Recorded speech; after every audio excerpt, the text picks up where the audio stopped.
Bismillahirrahmanirrahim. Assalamualaikum warahmatullahi wabarakatuh. Pemirsa yang dirahmati Allah, marilah kita simak ceramah dari Ustadz Abdul Somad dengan tema mengambil pelajaran dari iblis. Sebelumnya marilah kita bersolawat terlebih dahulu. Allahumma sholli ala Sayyidina Muhammad wa ala ali Sayyidina Muhammad. Selamat menyaksikan. Tema kita malam ini mengambil hikmah pelajaran dari Azazil. Azazil, ain, zai, alif, zai, ya, lam. Apa? Siapa itu Azazil? Ada satu riwayat diriwayatkan oleh Imam Al-Baihaqi, salah satu ulama ahli hadis. Nama kitabnya Syu'abul Iman. Syu'ab artinya cabang-cabang iman. Ini adalah ucapan Abdullah ibnu Abbas radhiyallahu anhuma. Apa kata Sayyidina Abdullah bin Abbas? Kana ismu iblis Azazil. Nama iblis itu aslinya awalnya adalah Azazil. Summa ablasa ba'du. Kemudian dia berputus asa. Ablasa yublisu mublis, iblis. Kemudian dia berputus asa. Iblis artinya putus asa. Iblis, putus harapan. Kalau bahasa Inggrisnya hopeless. Hope, harapan. I hope you. Saya berharap supaya kamu. Hopeless. Tak ada lagi harapan. Putus harapan. Jadi orang yang putus harapan itu sifat iblis. Imam Al-Hafiz Ibnu Hajar Al-Asqalani meriwayatkan dalam kitab Fathul Bari. Ini Sahih Bukhari. Sahih Bukhari ini punya kitab syarah, penjelasan. Kalau Quran ada tafsirnya. Kalau hadis penjelasannya namanya syarah. Syarah Sahih Bukhari itu namanya Fathul Bari. Ditulis oleh Imam Al-Hafiz Ibnu Hajar Al-Asqalani. Kata beliau, Rawat Tabrani, Imam At-Tabrani meriwayatkan, wa Ibnu Abi Dunya, dan Ibnu Abi Dunya. Sama sumbernya dari Abdullah bin Abbas radhiyallahu anhuma. Apa kata beliau? Kana ismu iblis, nama iblis haitsu kana ma'al malaikah, ketika dia bersama dengan para malaikat, Azazil. Nama dia adalah Azazil. Summa iblis ba'. Kemudian namanya berubah menjadi iblis. Panggilannya adalah iblis, artinya berputus asa dari rahmat, dari kasih sayang Allah Subhanahu wa taala. Maka jangan putus asa. La tayasu min rauhillah. La tayasu min rahmatillah. Jangan putus asa dari kasih sayang Allah. Karena yang putus asa itu hanya illal qaumul kafirun. Pertama orang kafir, yang kedua iblis. Sebanyak apapun dosa kita, selalu ada harapan. Itu yang diajarkan Nabi Muhammad sallallahu alaihi wasallam. Nah, jadi sekarang sudah jelas mengambil pelajaran dari Azazil, maksudnya dari iblis. Kata iblis itu dari kata ablasa yublisu, orangnya mublis. Jamaknya mublisun, iblis. Bisa dibuka dalam surat Al-An'am ayat 44. Falamma nasu ma dzukkiru bihi. Ketika mereka melupakan peringatan-peringatan yang sudah diberikan kepada mereka. Fatahna alaihim abwaba kulli syai'in. Kami bukakan untuk mereka pintu segala sesuatu. Hatta idza farihu bima utu. Sampai pada akhirnya mereka bangga, sombong dengan apa yang mereka peroleh. Akhadnahum baghtah. Kami ambil secara tiba-tiba. Kami turunkan azab. Fa idzahum mublisun. Tiba-tiba mereka dalam keadaan mublisun. Mublis, putus harapan. Tak ada lagi harapan. Menceritakan sikap orang-orang kafir. Bagaimana mereka? Falamma nasu ma dzukiru bihi. Jangan minum khamar, mereka mabuk. Jangan selingkuh, mereka berzina. Jangan lakukan hubungan sejenis, mereka LGBT. Jangan makan riba, mereka sibuk dengan riba. Apa yang terjadi? Fatahna alaihim abwaaba kulli syai'. Rezeki lancar, umur panjang, kehidupan nikmat, nyaman, tenang, tentram, adem, ayem, bahagia. Rumah besar, mobil mahal, kehidupan menyenangkan. Apa yang terjadi? Hatta idza farihu, pada akhirnya mereka akan bangga, angkuh, sombong. Wow, kita berhasil. Bima utu. Padahal ini semuanya adalah istidraj. Akhadnahum, tiba-tiba kami cabut, kami ambil. Baghtah, secepat kilat, tanpa diduga. Pada akhirnya apa yang terjadi? Faidahum mublisun. Mereka sama sifatnya dengan yang menggoda mereka. Dan mereka manusia. Tapi mereka punya sifat yang sama. Bagaimana mereka? Mublisun, putus asa. Tak ada lagi harapan. Begitu juga yang menggoda mereka juga putus asa. Itulah dia iblis. Berikutnya pembahasan yang kedua. Itu tadi asal kata iblis dan Azazil. Sekarang pembahasan yang kedua adalah dia ini dari golongan mana? Makhluk apa? Apakah ini dari planet Mars, Merkurius, Neptunus, Pluto? Apakah dia ini alien? Ada malaikat Malaikat itu minan nur, dari cahaya. Ada manusia. Manusia itu min tin, dari tanah. Sedangkan dia, Azazil, iblis ini, dia bukan malaikat. Dan dia bukan manusia. Lalu dia dari kalangan mana? Buka surat Al-Kahfi ayat 50. Kana minal jinni, dia berasal dari kalangan jin. Wa ma khalaqatul jinna, tidaklah kuciptakan jin, wal insa, dan manusia. Dua. Illa liya'budun, melainkan untuk beribadah. Qul la in ijtama'atil jinnu, seandainya berkumpul jin, wal insu, dan manusia. Alladzi waswisu fi sudurin nas minal jinnati wan nas. Setiap disebutkan kata jin dan manusia, jin duluan. Kenapa jin duluan? Karena dia makhluk lebih tua daripada kita. Maka dalam surah Al-Kahfi ayat 50, kana minal jinni, Azazil, iblis ini berasal dari kalangan jin. Terus apa beda dia dengan jin? Nama komunitasnya jin. Jin ini yang baik-baik namanya jin Islam. Buka surat Al-Jin. Wa anna minnal muslimun, kami ini ada yang jin muslim, wa minnal qasitun, kami ada yang kafir. Nama komunitasnya jin, yang baik-baik namanya muslim, yang jahat-jahat namanya kafir. Induk dari segala yang kafir ini namanya iblis. Saya ulang sekali lagi, nama komunitasnya jin, yang baik-baik namanya muslim, yang jahat-jahat namanya kafir. Induk daripada jin kafir ini adalah iblis. Karena minal jinni, dia berasal dari kalangan jin, fa fasaqa an amri rabbih, dia melawan perintah Allah Subhanahu wa taala. Lalu kemudian pembahasan yang ketiga, ada yang mengatakan bahwa dia ini malaikat. Kenapa dikatakan dia malaikat? Karena ketika Allah memerintahkan manusia untuk bersujud, wa iz qulna lil malaikati isjudu, surah Al-Baqarah ayat 34. Surah Al-Baqarah ayat 34. Wa idh qulna lil malaikati, ketika kami katakan kepada seluruh malaikat, usjudu li Adam, sujudlah kamu kepada Adam. Fasajadu, semuanya bersujud. Illa iblis, kecuali iblis. Berarti dia malaikat. Maka jawabannya adalah dia bukan malaikat. Kenapa dia bukan malaikat? Karena dia sendiri menjawab ketika ditanya Allah Subhanahu wa taala, "Ma mana'aka alla tasjuda li Adam iz amartuk?" Kenapa kau tidak mau sujud kepada Adam ketika kusuruh bersujud? Apa kata dia? Khalaqtani min nar. Aku kau ciptakan dari api, bukan malaikat. Karena api asal muasal jin. Seandainya dari malaikat, dia akan mengatakan khalaqtani min nur, aku dari cahaya. Dua dalil bahwa dia dari kalangan jin. Yang pertama, Allah sendiri mengatakan kana minal jinni, dia berasal dari jin. Yang kedua, dia sendiri mengaku khalaqtani min nar, kau ciptakan aku dari api, wa khalaqtahu min tin, manusia dari tanah, ana khairum minhu, aku lebih baik daripada manusia. Lalu kenapa dia bisa bersama dengan para malaikat? Allah kan nyuruh semua malaikat bersujud. Kenapa tiba-tiba dia bisa bersama sebaris dengan malaikat? Karena amalnya. Azazil ini beramal, naik derajatnya. Beramal 1000 tahun, naik langit pertama. Beramal 1000 tahun, naik langit kedua. Beramal 1000 tahun, naik. Beramal, sampai akhirnya selevel dengan para malaikat. Ketika Allah menyuruh semua malaikat bersujud, maka sesungguhnya ketika itu dia adalah naturalisasi. Dia bukan original asli malaikat. Dia adalah jin yang amalnya setara dengan para malaikat.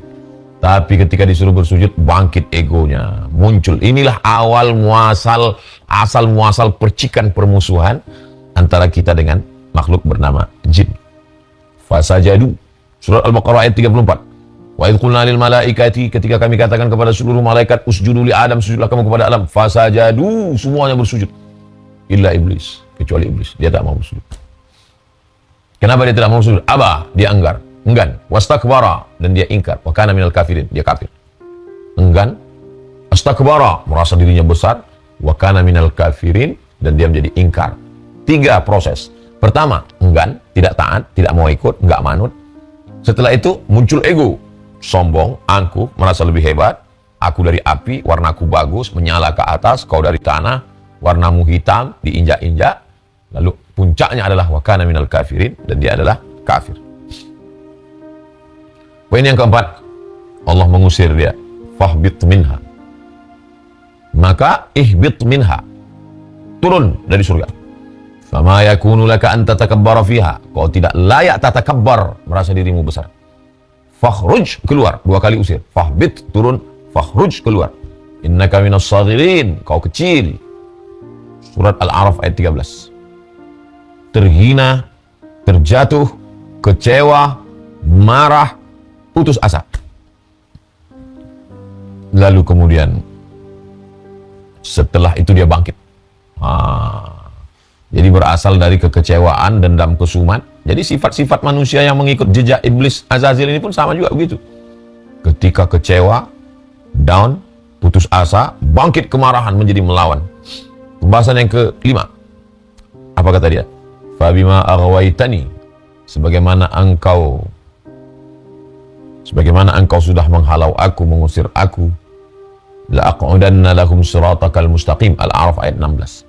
Maka aku akan menghalangi manusia dari jalanmu yang lurus. Akan aku bengkokkan jalan ini, akan aku goda manusia. Inilah asal muasal permusuhan manusia dengan iblis.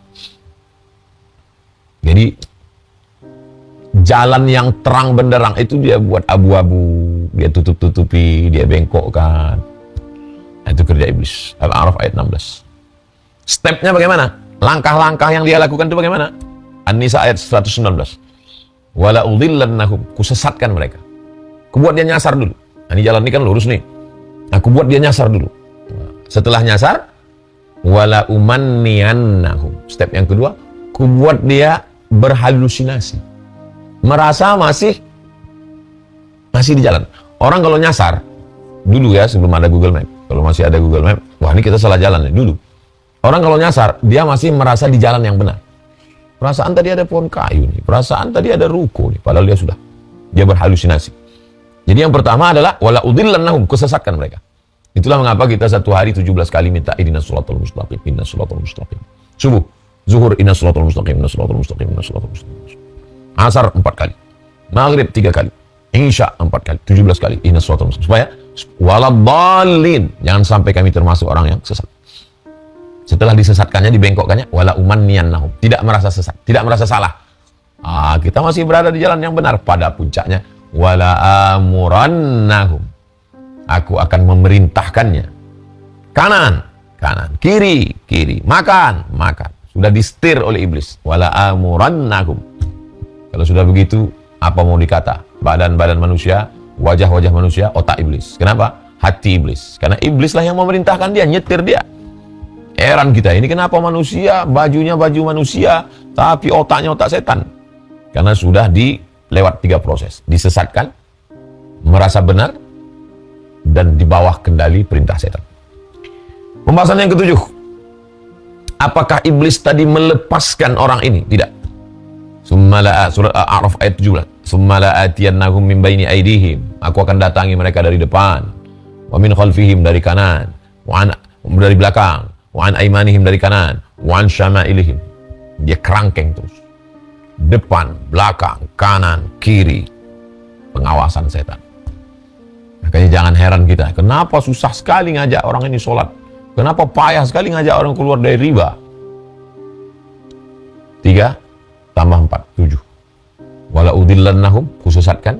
Wala umanniyannahum, buat dia berhalusinasi, merasa benar. Wala amurannahum, aku perintahkan dia, dan dia tidak pernah lepas. Kenapa? La atiyannahum min baini aidihim, ku datangi dia dari depan, wa min khalfihim, dari belakang, wa an aimanihim, dari kanan, wa an syama'ilihim, dari kiri. Komplit. Lalu bagaimana? Anna arsalna syayatin. Induknya, GM-nya, king-nya, bosnya, iblis. Iblis ini punya anak-anak buah, setan. Setan ini terdiri dari 2. Sayatinal jinni wal ins. Ada setan dari kalangan manusia, ada setan dari kalangan jin. Jadi kalau ada orang mengatakan, setan kau, jangan bilang aku setan, aku ini manusia. Manusia, tapi otaknya setan. Perbuatannya setan, kata-kata setan. Arsalna syayatin. Kirimlah setan-setan alal kafirin. Bukan alal mu'minin, bukan kepada orang beriman. Kepada orang yang ingkar. Ada orang yang ingkar, dihukum Allah Ta'ala karena keingkarannya. Kebenaran sudah seperti matahari terang benderang di tengah zuhur. Tapi dia menolak kebenaran, dihukum Allah. Bagaimana Allah menghukum dia? Arsalna syayatin. Kami kirim kepada mereka setan-setan. Alal kafirin, kepada mereka yang ingkar-ingkar itu, menolak kebenaran. Apa yang dilakukan setan? Ta'uzzuhum azza, menggoncangkan mereka segoncang-goncangnya. Surat Maryam ayat 83.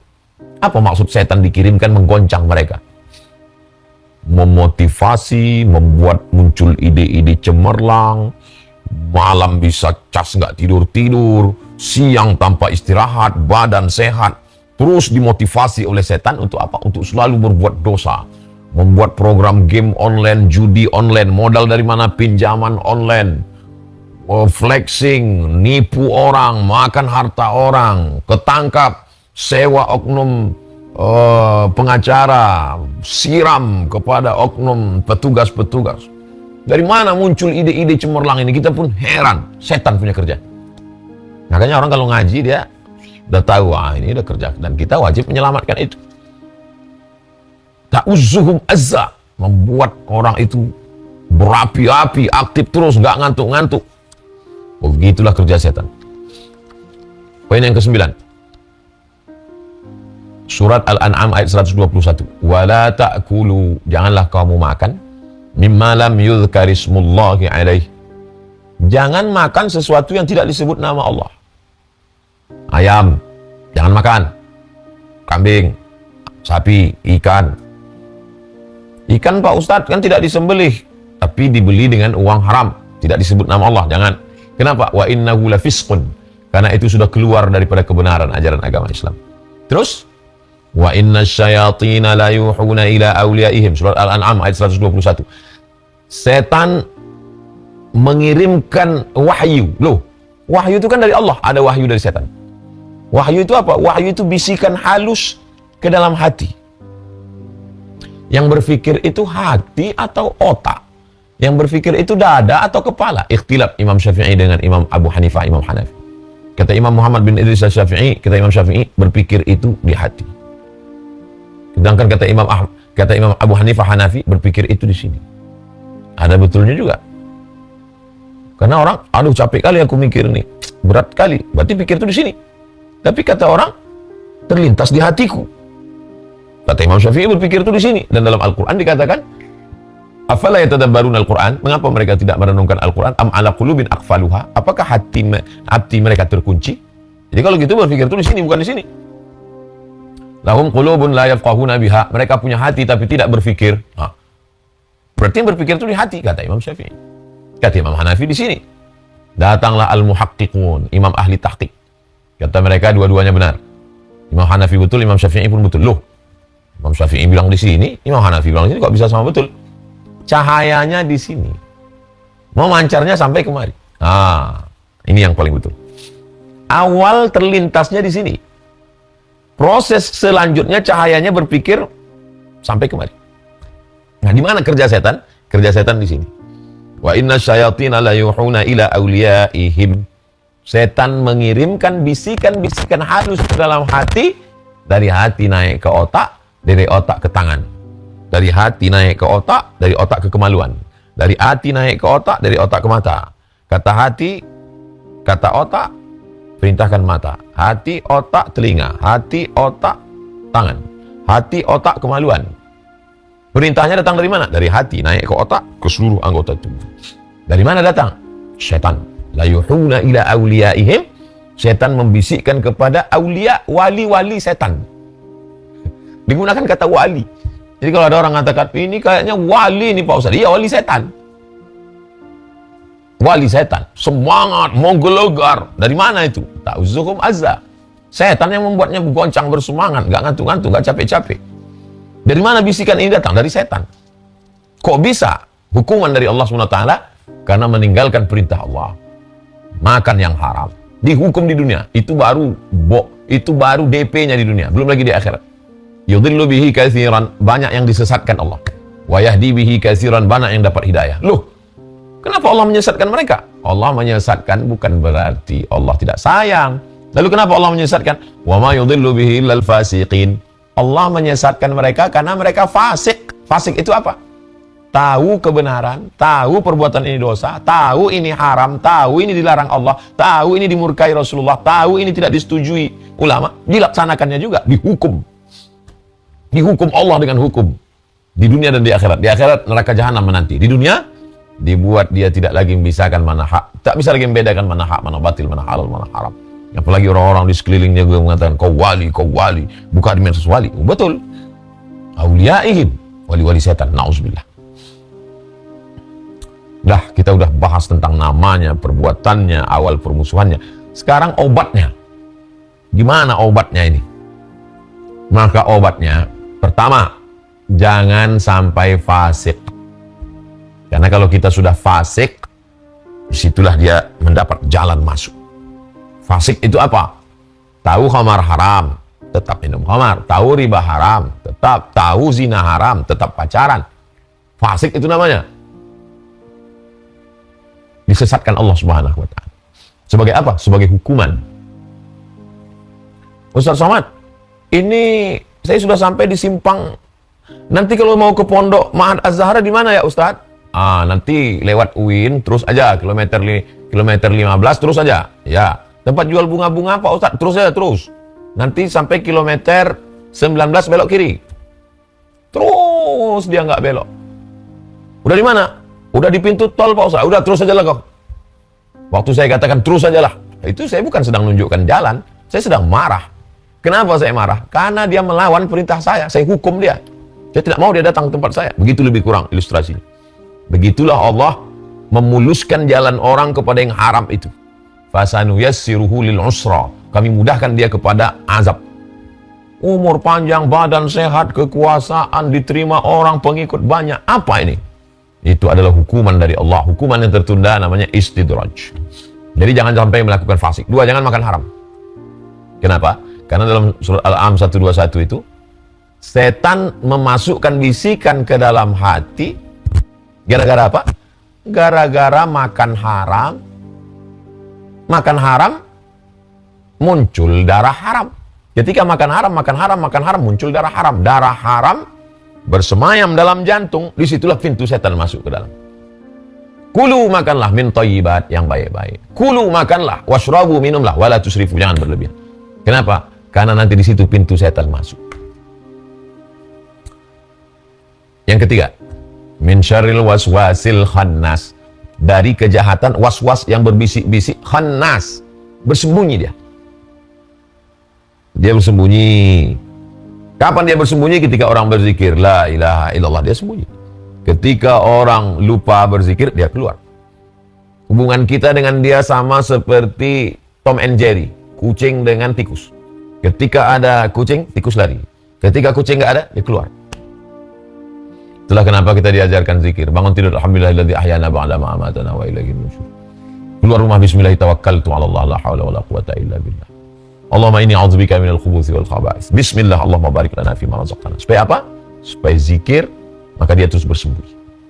Yang keempat, ada yang tidak kugoda, kata setan, kata iblis. Siapa dia? Illa ibadaka minhumul mukhlasin. Ikhlas. Ikhlas, murni, tuluskan niat. Bismillahi tawakkaltu 'ala Allah, la haula wala quwata illa billah. Tolong aku. Ikhlas itu letaknya di hati.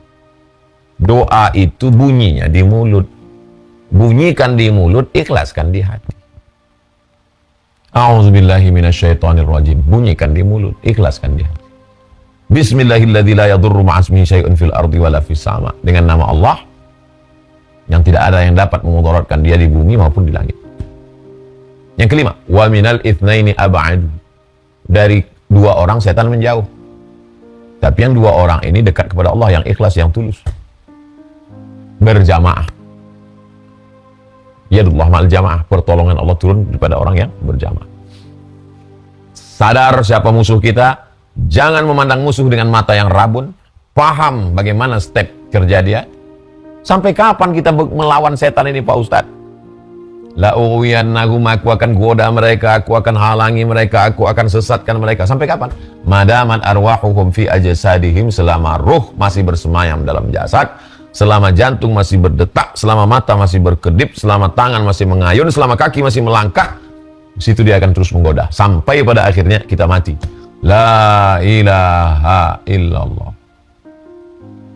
Situlah baru kita lepas dari ujian. Husnul khatimah.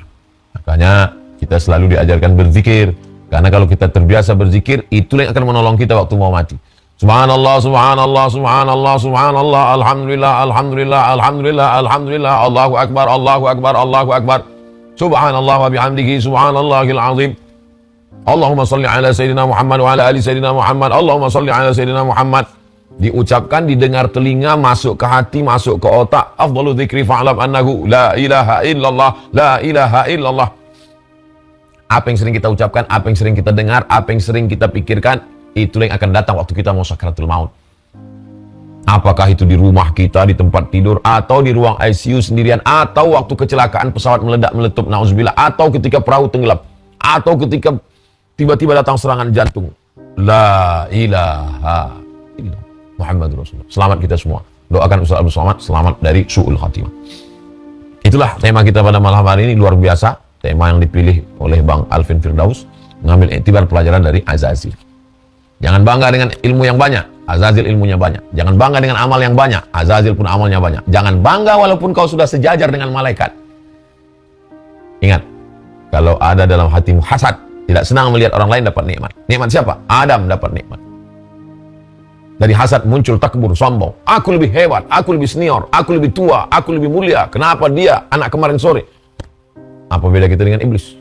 Rendahkan hati kita serendah-rendahnya, sampai tidak ada celah bagi iblis untuk masuk. Saling mendoakan. Doakan Ustaz Abdul Somad, minta doakan, dan mendoakan orang lain. Berdoa, minta doakan,